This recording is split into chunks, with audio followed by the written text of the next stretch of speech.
Over the past year, we've seen more and more developers see the benefits of working to port their game to the Switch.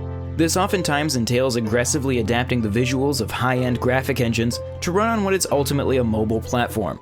This has resulted in some surprisingly solid ports, such as Panic Button's excellent Doom 2016 port from last year. A key factor in the success of a port like Doom is a willingness by the developer to adjust to the limitations of the Switch. Meanwhile, a stringent refusal to adequately adapt results in games like Hollow. Hollow is a survival horror game. You explore an abandoned space station full of dramatic lighting, nightmarish imagery, and strange monsters. The world of Hollow is legitimately creepy, particularly in the opening segment before you have a weapon. Even when you eventually find a gun, the limited quantities of ammo make for a continuously tense experience.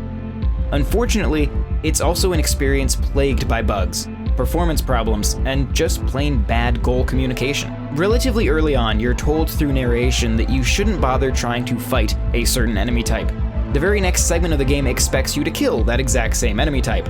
I wandered aimlessly for a long time, not knowing what to do, but being pretty confident that I couldn't kill that specific enemy type. This is reinforced further by the fact that shooting that particular enemy offers no affirming feedback. The station is very open, and a reliance on scavenging for ammo invites thorough exploration. Because each weapon can only hold a set amount of ammo, you'll regularly wind up turning around to refill your gun with ammo you left behind earlier. However, backtracking through previously explored locations causes real problems for the game. Long load times crop up randomly and are personified simply through a frozen screen. I regularly questioned whether the game was loading or had simply crashed. At one point, a previous segment of the environment seemingly loaded at the wrong Y coordinates. This meant that the hallway I was standing in was located high above the room it was supposed to connect to, and instead opened into the void. When I tried to drop down to the room I had intended to walk to, I found myself standing on the outside of the ceiling with no way in. I inevitably accepted my fate and jumped off into the void before eventually restarting the game. Combine this with the aforementioned poor goal communication, and when I met with an obstacle to progression, I was never entirely sure if I was doing something wrong or if the game had simply broken. Visually, Hollow on PC is an absolutely beautiful game. Hollow on the Nintendo Switch maintains seemingly all of the visual bells and whistles present in the PC version, save for the lowering of the resolution. Screenshots of Hollow on Switch are extremely impressive.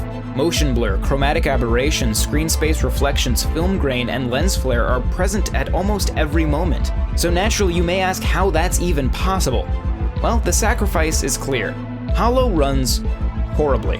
While playing in docked mode is an uncomfortable experience, especially during combat, portable performance of Hollow is an insult to anyone who pays money for it. When playing portably, Hollow consistently operates at frame rates so low that even those not sensitive to frame rates will struggle not to be aware of it. If you feel the need to play this game, play it docked. To finish with something a bit more positive, Hollow's sound design is quite well done. Playing with headphones would normally be recommended, but given that the most convenient way to play with headphones is via portable mode, you'll have to judge for yourself whether or not it's worth it. Hollow as a game is an effective horror experience plagued by some poor goal communication with the player. It has clear issues, but at its core, Hollow is a technically impressive game built on generally good gameplay.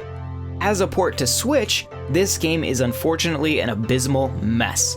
I understand that porting to a less powerful system is a challenge, and maintaining the artistic integrity of a game's presentation is a must, but perhaps in some cases it's best to simply not port the game if the target system is unable to maintain your vision and you're unwilling to adjust it. If for some reason you're desperate to play this game on your Switch, play it docked. As a handheld experience, Hollow is simply unjustifiable. Thank you very much for watching, and if you enjoyed this video, consider subscribing to Nintendo World Report TV and check out NintendoWorldReport.com for a whole lot more. If you want to support this channel and the site, you can check out patreon.com/NWR.